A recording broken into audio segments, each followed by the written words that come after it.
আসসালামু আলাইকুম টেকনিশিয়ান ভাইরা, সবাই কেমন আছেন? আশা করি সবাই ভালো আছেন।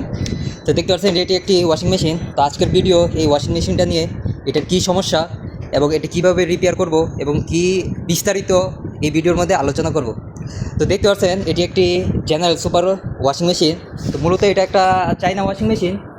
তো এটার কী সমস্যা আপনাদেরকে বিস্তারিত আমি দেখাচ্ছি। এটার সমস্যাটা হচ্ছে আপনার পিসিবিতে যখন লাইন দেওয়া হয় তখন এই যে পাওয়ার সাপ্লাই, এই যে মোটর ডাইরেক্ট পাওয়ার সাপ্লাই দিলাম, বন্ধ করলাম, দিলাম, এই যে মোটর ডাইরেক্ট। এরকম সমস্যা হলে মূলত কী সমস্যা, তো যারা নতুন তারা বুঝে না। তো আমি মূলত যারা নতুন তাদের জন্য এই ভিডিওটা বানাইতেছি। এটা মূলত আপনার পিসিবি সমস্যা। এই যে পিসিবি, এই যে পিসিবি থেকে আপনার এইখানে এই যে দুইটা ট্র্যাক আছে, দুইটা থেকে এখানে একটা সমস্যা আছে। বাম সাইডের ট্র্যাকটা সমস্যা, মানে নষ্ট হয়ে গেছে, ডাইরেক্ট হয়ে গেছে। এই কারণে আপনার মোটর ডাইরেক্ট হয়ে গেছে। এখানে কোনো মোটর মানে কোনো মোটর সমস্যা না, কিছু না। এটা আপনার শুধু পিসিবি থেকে এই সমস্যা। এই যে বন্ধ করলাম, এই যে বন্ধ, আবার পাওয়ার দিলাম, এই যে ডাইরেক্ট। তো এখন এই পিসিবিতে কী সমস্যা আপনাদেরকে সম্পূর্ণ মানে বিস্তারিত ডায়াগ্রাম এঁকে আমি আপনাদেরকে দেখাবো এই ট্র্যাক কীভাবে কাজ করে। তো আমি পিসিবিটা খুলে আপনাদেরকে দেখাচ্ছি। তো ভিউয়ার দেখতে পাচ্ছেন আমি ইতিমধ্যে পিসিবিটা খুলছি এবং পিছনে এই যে কাটছি। তো কাইটা আপনাদেরকে বুঝতে হবে যে এখানে দুইটা ট্র্যাক আছে। এই যে ট্র্যাক, এগুলো আপনার সব ওয়াশিং মেশিনের মধ্যেই একসাথে আপনার দুইটা এই যে ট্র্যাক একসাথে থাকে। তাহলে এখন আপনার বুঝতে হবে যে কোনটা খারাপ।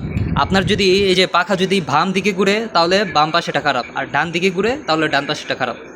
তো এটা আমার এই যে ডান পাশেটা খারাপ, এই যে এটা খারাপ আছে। তো এটা কিভাবে কাজ করে এই ট্র্যাকটা আপনাদেরকে আমি ডায়াগ্রাম খাতার মধ্যে এঁকে আমি বুঝাচ্ছি। তো ভিউয়ার্স দেখতে পাচ্ছেন আমি দুইটা ট্র্যাক আঁকছি। তো এটার মূলত তিনটা পিন থাকে, 1 নাম্বার, 2 নাম্বার, 3 নাম্বার। তো 1 নাম্বার পিনকে ক্যাথোড বলে, আর 2 নাম্বারটা অ্যানোড, আর 3 নাম্বারটা গেট। তো এটা মূলত আপনার রিলে বা সুইচের মতোই কাজ করে। তো 3 নাম্বার পিনকে গেট বলে। এখানে যখন নির্দিষ্ট একটা ডিসি বোর্ড আসে তখন এই যে 1 আর 2 পিন ডাইরেক্ট হয়ে যায়, মানে সুইচের মতো কাজ করে। তো মূলত আপনার 1 নাম্বার পিনে নিউট্রাল অথবা ফেজ দেওয়া থাকে, দুটোটাই। আপনার এই দুইটা ট্র্যাক আপনার যেই ওয়াশিং মেশিন আছে পাখা, একটা বাম দিকের জন্য একটা ডান দিকের জন্য। এটা আপনার ডান দিকে, একবার বাম দিকে। তো এটা মূলত কীভাবে কাজ করে, আপনার যখন মাইক্রো কন্ট্রোলার আছে, যে পিসিবির মধ্যে সব পিসির মধ্যে মাইক্রো কন্ট্রোলার আছে, তো যখন আপনি ওয়াশ হবে তখন মাইক্রো কন্ট্রোলার একবার 3 নাম্বার মানে গেটে একবার নির্দিষ্ট একটা ডিসি বোল্ট সিগন্যাল দিবে। সিগন্যাল দিলে এই যে আপনার এইখানে নিউট্রাল অথবা ফেজ আছে, নিউট্রাল আর ফেজ যখন মানে দুইটা ডাইরেক্ট হয়ে যাবে তখন ডান দিকে ফ্যানটা ঘুরবে। আবার এই মাইক্রো কন্ট্রোলার থেকে 3 নাম্বার এটার মধ্যে দিবে, মানে 5 সেকেন্ড 6 সেকেন্ড পর পর একবার ডানে ঘুরবে, একবার বামে ঘুরবে। তো মাইক্রো কন্ট্রোলার যখন একবার মানে গেটে ট্রানজিস্টরে একবার সিগন্যাল দিবে তখন ডান দিকে ঘুরবে। এখান থেকে আবার যখন বাম দিকে দিবে, মানে এটা 3 নাম্বার গেটে দিবে নির্দিষ্ট একটা ডিসি বোর্ড, তখন এই দুইটা শর্ট হয়ে যাবে। তো মূলত এইভাবে কাজ করে।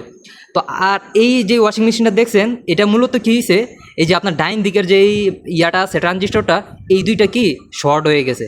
এই কারণে আপনার যখন আমি সুইচ দেই তখন ডাইরেক্ট হয়ে গেছে, তার মানে এটা এই দুইটা কি শর্ট হয়ে গেছে। তো এই যে এটা যদি আমি চেঞ্জ করে দেই তাহলে এটা ওকে হয়ে যাবে ইনশাল্লাহ। তো আমার কাছে একটা ট্রানজিস্টর আছে BT 136, তো ওইটা আমি লাগিয়ে দেখবো যে হয় কি না। আশা করি হয়ে যাবে। এই সেম ট্র্যাক আমার কাছে নাই। এই যে এটা আপনার মডেলটা হচ্ছে BTA 308AL। ট্র্যাকটা আমার কাছে নেই, তবে আমার কাছে আছে BT 136। তো ওইটা লাগিয়ে দিব আমি। তো আশা করি ইনশাল্লাহ হয়ে যাবে। তো আপনারা এখন বুঝতে পারছেন যে এটা কিভাবে কাজ করে এবং এরকম সমস্যা হলে কিভাবে বের করবেন। খুবই ইজি একটা কাজ। তো যারা বুঝতে পারছেন তো বুঝছেনই, আর যারা না বুঝতে পারেন তো কমেন্ট করবেন ভিডিওতে। আমি হয়তো নেক্সটে আরও পরবর্তীতে বিস্তারিত সুন্দর করে ভিডিও আপনাদের বানিয়ে আপনাদেরকে বুঝিয়ে দিব। তো ভিউয়ার্স এই যে আমি ইতিমধ্যে এই যে লাগিয়ে নিয়েছি, এই যে আপনার এটা অরিজিনালটা, আর এই যে এটার পাশেটা আমি লাগিয়েছি। তো এই যে দেখতে পাচ্ছেন এই যে ওয়েল্ডিং করে আমি লাগিয়ে নিয়েছি, আর এই যে পুরাতনটা এটা, এই যে এটা শর্ট হয়ে গেছে। তো এখন চলেন আপনাদেরকে চেক করে আমি দেখাচ্ছি যে ঠিক হয়েছে কি না। এখনও আমি চেক দিই নাই, তো চেক দিয়ে আপনাদেরকে দেখাচ্ছি। তো বন্ধুরা আমি সার্কিটটা লাগিয়ে নিয়েছি। তো দেখতে পাচ্ছেন আমি এই যে পাওয়ার অন করলাম। তো এই যে এখন কিন্তু আর মোটর ঘুরতেছে না, এই যে এখন কিন্তু ঘুরতেছে না। তো এই যে আমি দরজা লাগিয়ে দিলাম, এই যে স্টার্ট দিলাম, এই যে এখন কিন্তু আপনার পাখা ঘুরতেছে, এই যে পাখা কিন্তু দুনো সাইডে ঘুরতেছে, দরজা খোলার জন্য এরকম আসে, এই যে। তো এটা আলহামদুলিল্লাহ ওকে হয়ে গেছে।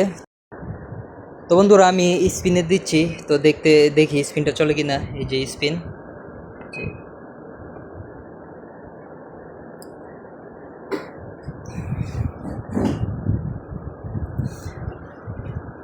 তো এটা ড্রেন করতেছে, ড্রেন করার পরে ড্রামটা ঘুরবে। তো এরকম ভিডিও পেতে অবশ্যই পেজটি ফলো দিয়ে রাখবেন, এবং সার্কিট রিপেয়ারের ভিডিও এবং ওয়াশিং মেশিন, ফ্রিজ এরকম ভিডিও পেতে অবশ্যই পেজটি ফলো দিয়ে রাখবেন। তো সবাই ভালো থাকবেন, সুস্থ থাকবেন। আজকে ভিডিও এই পর্যন্তই।